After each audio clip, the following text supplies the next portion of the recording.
Let's go on. 1 p.m. Eastern. New Orleans Saints 6-9, 2-5 on the road at the Philadelphia Eagles 13-2, 6-1 at home. Lincoln Financial Field, Philadelphia, Pennsylvania. 57 Fahrenheit showers. 10 miles per hour is the wind. Take a look at the line history here for this one, and we have the Eagles opening up at -6.5 at -110. They're now -6.5, -116. That got up to -120. I wonder if there's sevens out there. It feels like there would be in that case. I'll check. The total perspective opened up at 43.5 for the pick'em. There's been a 5-cent move to the over. And we take a look at the cash flow here. We have 71% of the tickets and 88% of cash on Philadelphia. 69% of tickets, 96% of cash on the over. And I'm just going to move over to spreads here for the offshores and see if there is a sevens. And there is. They're all across the board. Wow, they're all sevens. Interesting. Saints coming off a big 17-10 win at Cleveland in frigid temperatures. They were 0-6 in outdoor games this season before rallying to beat the Browns in the coldest game in New Orleans history. Dalton 8 of 15 for 92 yards, 1 interception. Raheed Shaheed 4 for 41. Kamara 20 for 76 and a touchdown, caught 2 for 34. Taysom Hill ran 9 times for 56 yards. They went 7 of 15 on third down. The defense held the Browns to 1 for 3 in the red zone, 2 sacks, 4 quarterback hits, and Sorensen had a pick. They did lose Andrus Peat, so they're in a bad way with their offensive line. They lost Cesar Ruiz earlier in the week.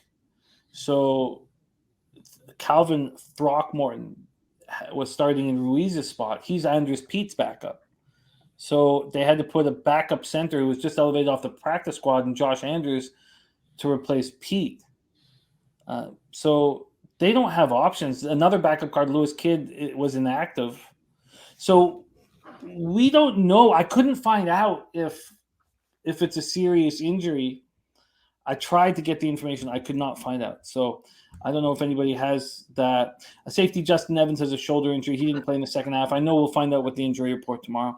Eagles had their 5-game winning streak snapped and missed the chance to clinch the NFC's top seed. Minshew, 24 43 and 55 yards, 2 touchdowns, 2 picks. Devonta Smith caught 8 for 113 and 2 touchdowns. Brown 6 for 103. Miles Sanders ran 21 times for 65 yards. The defense got pressure, but they couldn't get stops. They had 6 sacks and 9 quarterback hits, but the Cowboys went 8 of 15 on third down, 419 total yards. Avonte Maddox had an MRI this morning on his toe. He's out indefinitely. So they do have Gardner Johnson eligible to come off the IR, but Maddox is a top slot cornerback, and he allows Darius Slay and James Bradbury to dominate outside.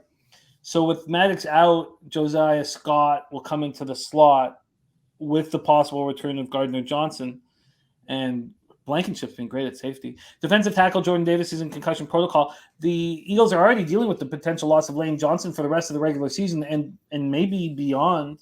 The Eagles are certainly looking more vulnerable as the season goes on.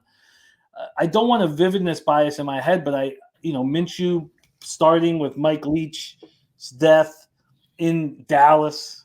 I mean, how could this not be kind of a letdown spot? Maybe I'm pushing it too far, seeing that Saints victory in the frigid temperatures galvanized the team, and they still have a chance. I can't wait to hear your breakdown of this game. Take it away for us, Andy. Saints, Eagles. Yeah, and I mean, really, the Saints have been good against the air of late. Like this defense is this defense is much better than Dallas against. Just drop back EPA. You're going to struggle to see that kind of performance out of Minshew again this week on the road in New Orleans. I know it's not as good of a team. You look at the records, Dallas is much better, but I mean, current state of the two defenses, I would take the Saints right now, which is real goofy to say. I won't be betting this game because there's a high level of uncertainty still around Jalen Hurts. Like, he may play.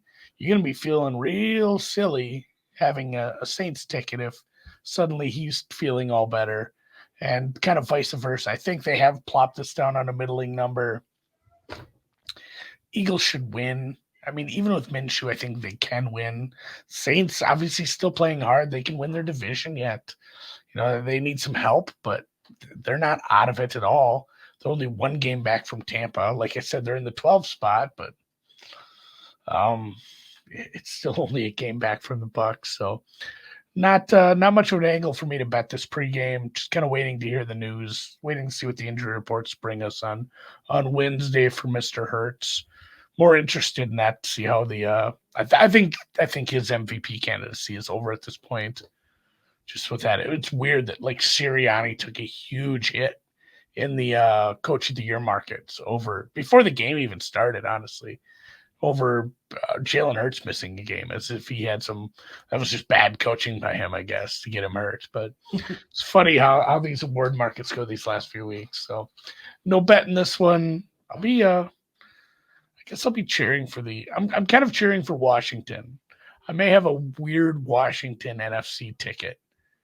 So the Eagles winning would lock Dallas out of the division.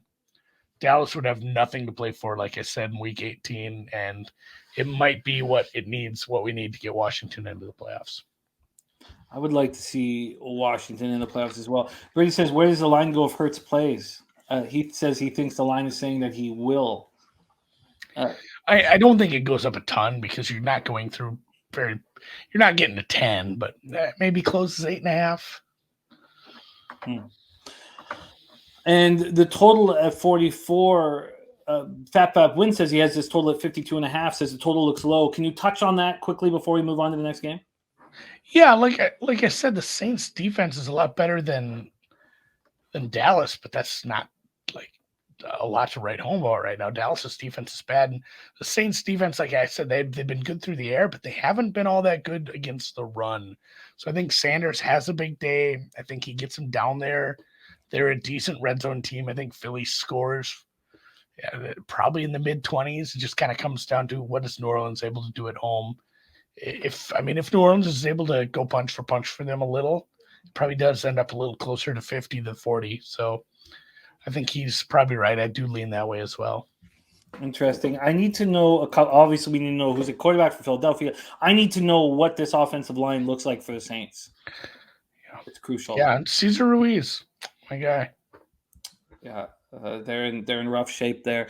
Well, that gives tons of food for thought for me. So the over being interested in, and I legitimately have some interest in the Saints, although I'm going to spend a lot more time on it, and I would like Minshew to be at quarterback. And this is no negativity towards Minshew. I think he's a good quarterback.